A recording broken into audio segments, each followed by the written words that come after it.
Très heureux de retrouver Renaud Lavoie, notre promoteur à la mise en échec. Et on commence avec un combat de poids lourd, un vrai. Il n'y a pas de doute, là. C'est la ceinture des lourds qui était débattue hier soir au Centre Bell, Renaud. Oui. Premièrement, je m'excuse. Je vous ai dit hier à cette heure-ci que Nicolas ne jouait pas. C'est l'information qu'on nous a donnée le matin. Il n'y a rien oui, je là. Le sais, mais qu'est-ce que je te dis? On te dit que je ne jouais pas, Tabaslat. Ben, qu'est-ce que je te dis? On m'a dit qu'il ne joue pas. Donc, j'étais déçu parce que je voulais évidemment aller lui parler un peu. Mais, tu sais, je regardais le combat d'hier parce que Arber Xhekaj est le pugiliste, on va le dire comme ça, en devenir dans la Ligue nationale. Ouais. Pour être le numéro 1, il faut que tu battes Nicolas Deslauriers. Exact. Mais il faut aussi que tu battes, selon moi, celui qui a la ceinture. C'est Mathieu Olivier. Ouais. OK? Arber, il est jeune, là. Il n'y a pas 30 ans et plus, là. Ouais. C'est pas Nicolas Deslauriers, là. Hey, Nicolas, là, technique de combat, là, c'est à un autre niveau, là. C'est digne des grands dans cette ligue, là. Les tops. Je pense à Mathieu Olivier, là. Si vous voulez passer la soirée ce soir, là, avant le match qu'on présente à 19h, là, allez faire une petite recherche, combat de Mathieu Olivier, regardez sa technique. Une technique, tu sais, moi, ça me fait penser beaucoup à Georges Saint-Pierre. Pourquoi je parle de Georges Saint-Pierre? Est-ce que Georges Saint-Pierre, c'était le plus grand, c'était le plus gros? Il avait l'air vraiment le plus méchant dans un ring? Absolument pas. Ça n'a pas rapport. Avez-vous vu sa technique? C'est une des rares techniques de combattant qui faisait en sorte que il était tellement développé que c'est presque impossible pour ses adversaires de le battre. Quand je regarde Mathieu Olivier présentement, sa technique est tellement développée, je vois pas comment Mathieu Olivier un jour là va se faire knockouter ou va mal paraître dans un combat. Hier, ça a été serré. J'ai vu Arber quand même manger 2 droites solides de la part de Nicolas. Solide.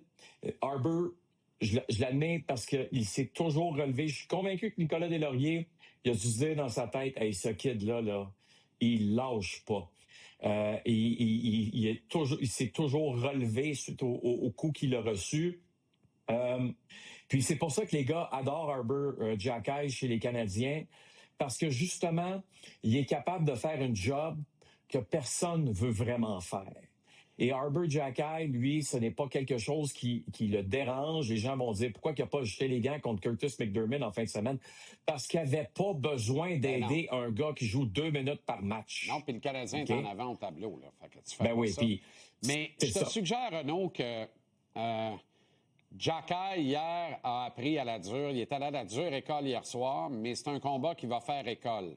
Et je m'explique. Voilà. Il y a toujours une part de crainte chez les redresseurs de tort dans le hockey. Avec raison. Ils ont beau dire, t'as pas le droit d'avoir peur. Ils ont toutes peur pareil. Ils appréhendent tout le prochain combat et peut-être la fin de leur carrière sur un punch sorti de nulle part qui les assomme, qui les envoie au pays des rêves. D'ailleurs, on n'a pas revu Matt Rampey depuis son dernier combat. Là. Blessure plutôt sérieuse. Moi, je pense que Xhekaj, hier, a vu qu'il pouvait tenir son bout. Puis hier, il a perdu ce combat-là. Pour moi, c'est une défaite claire, par décision unanime tant qu'à moi. Puis il l'a perdu parce qu'il n'est pas rentré avec la même fougue qu'il rentre habituellement dans un combat. Il a trop respecté Deslauriers. À la prochaine occasion, je pense qu'il va utiliser la même fougue qu'il a habituellement. Puis c'est ça qui lui confère un avantage dans un combat. Hier, là, en étant un peu plus sur les talons, passé sa pointe des pieds, il a ouvert la porte à Deslauriers qui connaît tellement le tabac. C'est sûr qu'elle a finir en dessous. C'est sûr. Et dans tout ça, si on reprenait les combats de Nicolas Deslauriers au même âge que Arber Xhekaj, évidemment, c'est pas la même chose qu'aujourd'hui. Exact. Ben oui. Exact. Tu sais, il y a l'expérience qui vient là-dedans. C'est une job là sale. C'est une job qui est pas facile. Faut lever notre chapeau à ceux qui décident justement d'aller dans ce sens-là. Surtout, tu sais. Et c'est absolument, tu sais, Jayden Struble, c'est absolument rien lui enlever, là. Mais tu sais, quand tu pognes, évidemment, je vois le sénateur qui a pogné en fin de semaine, tu sais, je pense pas que ça change bien grand-chose. Nick Cousins, ça change pas grand-chose, là. C'est sûr que tu vas bien paraître. Quand tu te retrouves dans la crème de la crème, l'élite des pugilistes, c'est une autre catégorie. Exact. Puis je suis content que tu en as parlé de cette catégorie de poids lourds, là. C'est pas la même chose du tout. Et Xhekaj y appartient sans conteste, top 4, top 5 de toute la Ligue nationale, Voilà. pas de doute. Beaucoup de chances Voilà. gaspillées par le Canadien, encore une fois, hier, mais le rythme infernal de Nick Suzuki se poursuit, Renaud. J'ai envie de dire celui de Lane Hudson aussi. Oui, mais écoute, je vais te montrer ça ici. Là. Tu sais, quand tu dis se séparer, là, je sais que à ce moment-là, tu sais, on aurait pu créer l'égalité, peu importe, mais c'est parce qu'il y a d'autres buts qui sont venus par la suite, mais il faut que tu profites de ces chances-là. Alex Newhook, c'est un poteau pour commencer le match. Ensuite, regarde-moi l'occasion. Des occasions comme ça, en or, il faut que tu sois capable de te séparer. Et les Canadiens, présentement, pour une raison quelconque, on a ces chances-là et on n'est pas capable de se séparer. Pendant ce temps-là, tu me parlais de Nick Suzuki. Moi, je suis renversé. Pas parce que Nick Suzuki, je le connais pas. Et je pense que ce qu'il fait présentement, c'est uniquement de la chance. Hey, depuis, écoute, la confrontation des 4 nations, là, premier dans la Ligue nationale avec David Pastrnak, mais c'est plus que ça. C'est plus que ça, parce que je l'ai vu encore dans le match d'hier. Il a fait quoi? Oui, il marque un gros but. Je suis d'accord qu'il marque un gros but. C'était le fun à voir, puis c'était excitant, puis une passe merveilleuse, sublime de Demidov. Mais il n'a pas juste fait ça. Mise en échec sur Christian Dvorak, son chum. Son chum, là. Bing!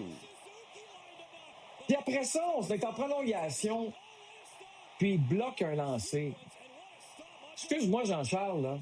J'en connais pas beaucoup comme ça. Je sais qu'il y avait 2 hauts dirigeants d'Équipe Canada, on en a parlé hier, qui regardaient ça. Ben oui. Si ces 2 gars-là, ils se disent ce soir que Nick Suzuki n'a pas sa place avec Équipe Canada, je te le dis, Jean-Charles, Ben, si c'est Nick ces deux Suzuki gars-là n'est qui pas l'ont là, pas. C'est ces Ben, deux non, gars-là mais- qui n'ont pas de place. si Nick Suzuki n'est pas là, pose-moi pas de questions aux Jeux olympiques, comment va Team Canada? Je vais te dire, j'ai pas regardé. M'intéresse pas. Salut Renaud, demain on se parle des Devils en avant-match.